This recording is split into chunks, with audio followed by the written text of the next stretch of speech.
네, 안녕하세요. 연합뉴스TV 나경열입니다.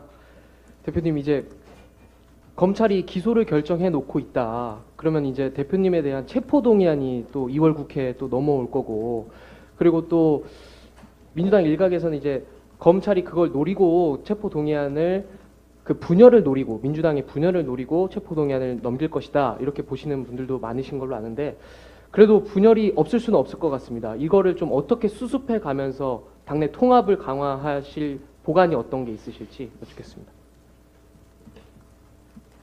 제가 왜 체포 대상이 되는지 저는 이해를 할 수가 없습니다. 그리고 가정적 질문이라 제가 답을 드리는 건 적절치 않은 것 같고, 글쎄요, 혐의에 대한 뚜렷한 증거도 없고, 제가 도망을 갈 것도 아니고, 주거 부정도 아니고, 무슨 증거인멸을 하려야 할 수도 없는 상태인데, 뭐 때문에 체포 대상이 된다는 건지 저는 이해가 도저히 안 됩니다. 야당 대표이기 때문에 그런 건가요? 이렇게 생각할 수밖에 없습니다.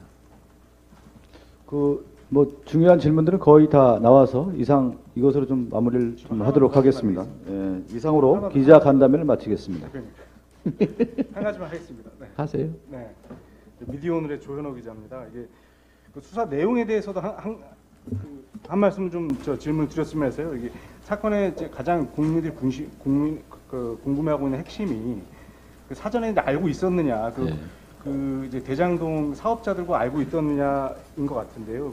여기 진술서 쓰신 내용하고 검찰의 그 대장동 사업자들에 대한 공소장하고 내용이 약간 좀 다른 점이 있는 것 같아서 2014년 6월 말하고 2015년 4월 달에 그 김만배 씨가 자신의 지분의 절반을 그 이제 이명박 시장 측에 제공한다고 이렇게 유동규 본부장을 통해서 정진상 실장을 통해서 이렇게 이재명 대표한테 보고가 됐고 승인이 됐다고 이렇게 공소장에 나와 있는 그 부분에 대한 한번 설명을 좀 부탁드렸으면 합니다. 그 부분이 제일 좀 핵심인 것 같아서요. 대체 그렇게 말한 사실도 없지만 그렇게 했다는 증거가 어디 있습니까? 한번 우리 조 기자님이 들은 바에 의하면 증거가 어떤 게 있습니까? 그렇게 말을 했다고 하는 증거가? 진술이 그렇게 나와 있다. 누가 진술했답니까? 유동규 씨의 진술. 유동규 씨가? 네. 유동규 씨가 저한테 말했다고 합니까? 아니잖아요. 누구한테 말했답니까? 들었답니까? 그러니까 진짜로 나 전혀 알 수 없었다는 얘기. 유동규 씨가 진술이 어떻게 증거가 되죠? 그걸 전문 진술이라고 그러지 않나요? 누구한테 카더라 들었다? 증언도 그 증언에 대해서 수사는 할 수 있는 거 아니겠습니까? 아니 수사야 할 수 있지요. 수사는 할 수 있는데 우리 조현호 기자님이 뭐라고 하더라고 들었다가 증거가 됩니까? 그 형사소송법에 그런 건 증거가 아니다라고 써져 있잖아요. 근데 어떻게 다 공소장에다 그런 내용을 쓸 수가 있습니까? 그래서 제가 그 말씀을 드리는 거죠. 과거에는 군사정권 시절에도 증거가 있어야 기소하고 증거가 있어야 수사에 착수하고 증거가 있어야 처벌한다. 그 대한민국 헌법에 당연한 원칙 아닙니까? 그냥 증거가 필요하니까 고문을 해서 증거를 만들었죠. 자술서를 쓰게 한다든지 자백을 시킨다든지. 왜? 증거가 필요하니까. 조선시대에도 그랬죠. 반역죄를 물으려면 고문을 해서 자백을 하든지 증거를 만들어야 되잖아요. 고문을 당하다 죽는 한이 있더라도. 근데 지금의 검찰은 증거가 필요 없습니다. 그냥 그런 소문이 있다. 이게 기소의 이유가 됩니다. 이게 바로 법치주의 파괴지요. 검찰이 주장하고 언론이 쓰면 그게 증거가 됩니다. 그래서 이 나라의 헌정 질서가 파괴되고 있다는 것입니다. 제가 그런 얘기를 들은 바도 없고 여러분 상식적으로 한번 생각을 해보세요. 2015년 2월에 사업자를 선정했는데 공모를 했어요. 공모를 경쟁을 시켰다 그 말이죠. 그런데 주민대책위, 주민들의 개발 추진위원회 그 뒤에 이 땅을 산 세력들이 대행이라는 이름으로 숨어 있었던 것 같은데 그들이 요구했던 게 뭐예요? 첫 번째, 자기들이 땅을 이미 다 사놨으니까 환지해달라. 환지 사업을 해달라고 요구했잖아요. 두 번째로, 자기들이 산 땅을 개발구역으로 지정해달라. 자기들은 여기를 주로 샀으니까 이쪽은 빼고 이쪽을 개발지역으로 지정해달라.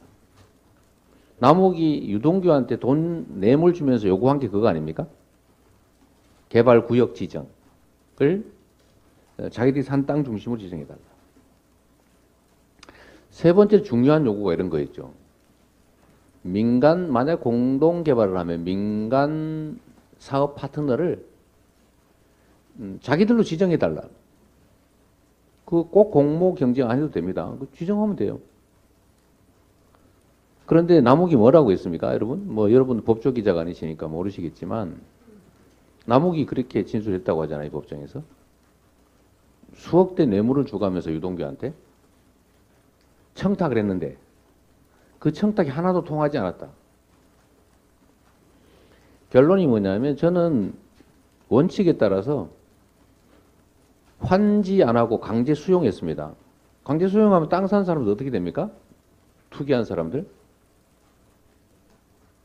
그냥 시가로 보상받으니까 손해보겠죠. 망하는 거예요. 그 다음에 전체 구역을 제가 사업구역으로 지정하는 바람에 그 사람들이 원하는 지역이 지정되지 않았어요. 세 번째로 공모를 했기 때문에 민간 사업자로 지정되고 싶었던 그들은 닥쳤던 개가 된 겁니다. 상식적으로 생각해 보세요. 환지도 안 됐고 그들이 주로 매입한 땅만 지정해 달라는 것도 안 됐고 민간 사업자로 이미 지정해 달라는 것도 안 돼서 공모했고 그래서 이 공모를 내서 이 공모에서 떨어지면 망하는 거예요. 2015년 2월에 최종 결론입니다. 제가 공개 경쟁시키라고 지시했거든요. 공모라고. 그런데 2014년에 그 지분을 저를 주겠다고 약속을 해서 제가 승인을 했으면 왜 그렇게 하겠습니까? 또 한 가지. 지분을 무슨 받기로 약속을 했으면 2016년에 제가 뭐 하려고 사업자들한테 1120억이나 추가 부담시킵니까? 제가 제 이익을 제가 뺏었다 그 말입니까? 상식적으로? 논리적으로 말이 안 되잖아요. 조 기자님은 어떻습니까? 잠깐만요. 2014년 14년 잠깐만요. 대표님. 네, 그러니까 제가 조 기자님하고 논쟁하자는 게 아니고. 근데 2014년 7월 잠시만요. 24일에 조 기자님. 예, 김만배 잠깐만요. 법조팀장과 아니, 조 기자 인터뷰를 하지 잠깐만요. 않으셨습니까? 조 기자 잠깐만요. 그 인터뷰를 했기 때문에 이제 그런 의심이 있는 거는 자, 의심할 수 있는 거 아니겠습니까? 잠깐만요. 그래서 조 기자님한테 질문을 잘 안 지키려고 하는 거예요. 그래서 이해하시고 잠깐 제가 얘기 중이지 않습니까? 그래서 여러분도 상식적으로 생각을 해보면 어쨌든 이렇게 제가 설명할 수 있는 기회를 주셔서 감사한데 이런 객관적으로 서로 양립할 수 없는 상황들을 어떻게 엮어가지고 배임죄라고 하는 것 자체는 저는 이 검찰의 기소 자체를 목적으로 한 과도한 짜깁기 또는 조작이라고 생각할 수밖에 없는 거죠.